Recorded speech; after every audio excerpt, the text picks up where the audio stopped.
ज्योति मौर्य का एक कदम न जाने कितनी लड़कियों के कितनी महिलाओं के भविष्य को अधर में ढकेल दिया। तो यह गलत की है ज्योति मौर्य पूरी तरह। क्या कोई महिला गैर मर्द के साथ संबंध बना सकती है या नहीं? शादी के पश्चात भी कोई लड़का चाहे तो किसी अन्य लड़की से संबंध रख सकता है या कोई लड़की चाहे तो कोई अन्य लड़का से संबंध रख सकता है। अब शादी के बाद 2 बच्चे की मां होने के बाद एक सम्मानित पद पर रहने के बाद ऐसा कार्य करें, इस कृत्य को कहीं से भी समर्थन के लायक नहीं है। समर्थन के लायक तो है ही नहीं। और दूसरी चीज की न जाने कितनी महिलाओं का सपना इन्होंने तोड़ने का कार्य किया है। एक ज्योति मौर्य के चलते सभी महिलाओं को गलत कहना ये उन पुरुषों के लिए गलत है जो ऐसा कर रहे हैं, सरासर गलत है। एक के चलते सभी को गलत नहीं कहेंगे। देश भर में एक मुद्दा जो पूरे महिला समाज को या कहे एजुकेशन समाज को काफी गंदा करके रख दिया है।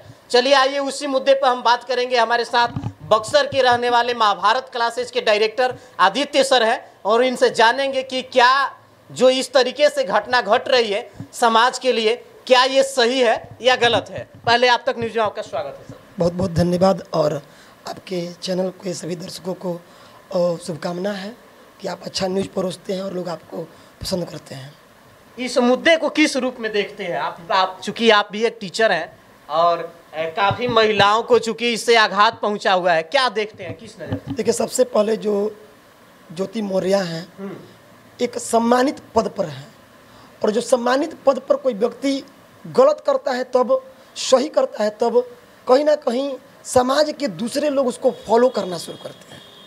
तो एक एसडीएम के पद पर रहकर, एक गरिमामय पद पर रहकर, सम्मानित पद पर रहकर ऐसा हरकत करना सबसे गलत है। पहली बात तो मेरी नज़र में मतलब गलत है, मानते हैं गलत है, एकदम गलत है। लेकिन कहीं ना कहीं संवैधानिक अधिकार है कि उनको स्वतंत्रता दी गई है इस तरीके की। ये स्वतंत्रता दी गई है, लेकिन जिस पद पर वो बैठी हैं इस पद के चलते न जाने कितने लड़कियों का, कितने महिलाओं का भविष्य बर्बाद हो गया।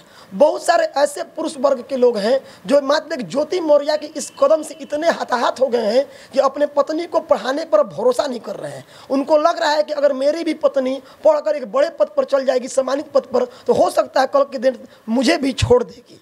तो कहीं ना कि ज्योति मौर्य का एक कदम न जाने कितनी लड़कियों के, कितनी महिलाओं के भविष्य को अधर में ढकेल दिया। तो यह गलत की है ज्योति मौर्य पूरी तरह से। उनका व्यक्तिगत जो है संबंध बोले तो उनका जो प्रेम है, मोहब्बत है, वो अलग की चीज़ था। लेकिन यह एक शादी के बाद हमारा भारतीय संस्कृति इसको कहीं से भी परमिशन नहीं देता है कि अब शादी के बाद 2 बच्चे की मां होने के बाद एक सम्मानित पद पर रहने के बाद ऐसा कार्य करें। इस कृत्य को कहीं से भी समर्थन के लायक नहीं है।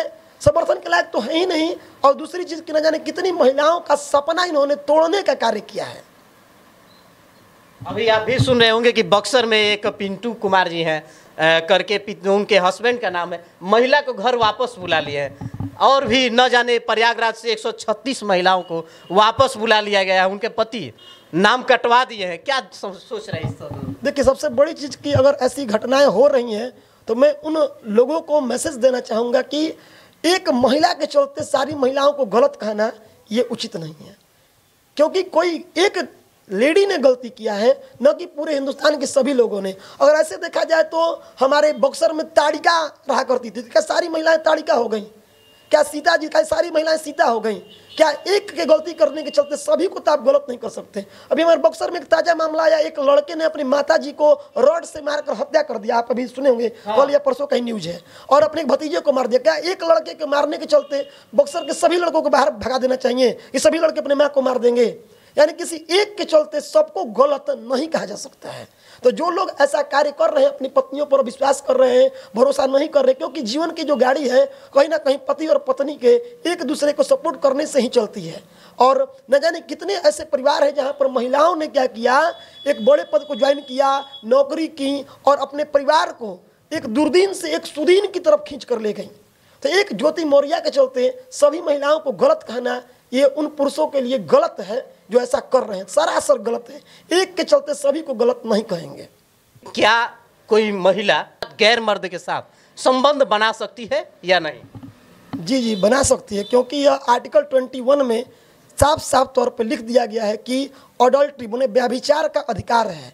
मतलब कि आर्टिकल 21 जो कि प्राण एवं दैहिक आज़ादी देता है, तो दैहिक आज़ादी में कोई भी महिला चाहे तो शादी के पश्चात भी अन्य लड़के लड़कियों से संबंध रखने के लिए वो आज़ाद है। यह मौलिक अधिकार है। इसका ऑलरेडी कानून में चर्चा किया गया है 21 के अंतर्गत कि हम व्यभिचार का अधिकार है। बोले तो शादी के पश्चात भी कोई लड़का चाहे तो किसी अन्य लड़की से संबंध रख सकता है, या कोई लड़की चाहे तो कोई अन्य लड़का से संबंध रख सकती है। तो इस हिसाब से तो ज्योति मौर्य गलत नहीं हुई।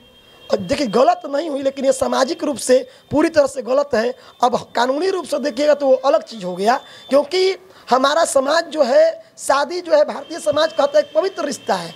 ये शादी जो है एक जन्म के लिए नहीं बल्कि 7 जन्मों के लिए कहता है भारतीय समाज हम लोगों का। और ऐसा होता भी, हम लोग के पिताजी हो, दादाजी हो, उसके ऊपर की पीढ़ी हो, एक बार जिससे विवाह कर लेते हैं। तो हम कह रहे हैं कि मतलब इस हिसाब से अगर कानूनी तौर से देखा जाए तो जो ज्योति मौर्य एसडीएम है गलत नहीं की है।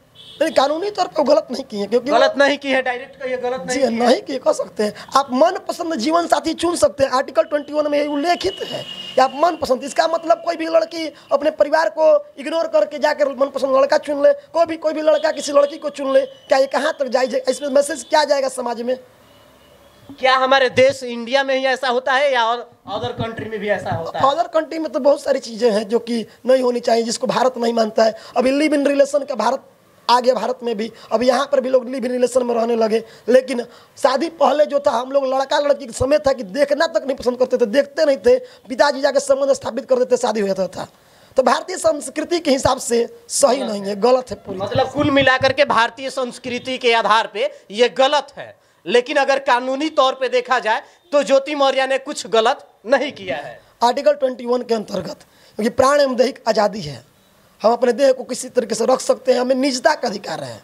ठीक है ना, आर्टिकल 21 कहता है निजता का अधिकार है, प्राण एवं दैहिक आज़ादी है।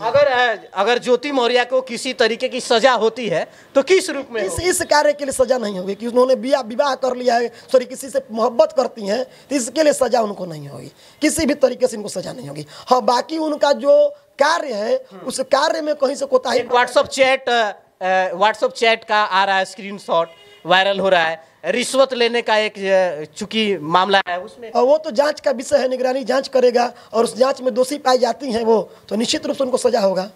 मतलब इस मैटर पे उनको कोई सजा नहीं होगी? कोई सजा नहीं है। ऐसा कोई प्रावधान है ही नहीं कि हम प्रेम मोहब्बत किसी से कर सकते हैं। हमारे संविधान में लिखा हुआ है, लोगों को 50 साल की उम्र में भी मोहब्बत हो जाता है। आप सुने होंगे, एक बहुत पहले मोटुकनाथ का एक मामला आया था। एक टीचर थे जो अपने स्टूडेंट से विवाह कर लिए थे, उनका उम्र 50 वर्ष। तो प्रेम किसी भी उम्र में हो सकता है, और प्रेम को कहाँ तक लोग स्वीकार करते हैं आप भी जानते हैं, हम भी जानते हैं, और कहाँ तक उचित है इससे मैसेज किया जाता है समाज में, आप भी जानते हैं। अभी आदित्य सर ने अपनी व्यक्तिगत राय प्रस्तुत की, आप इनकी राय से कितना सहमत हैं कमेंट सेक्शन में कमेंट करके जरूर बताइएगा।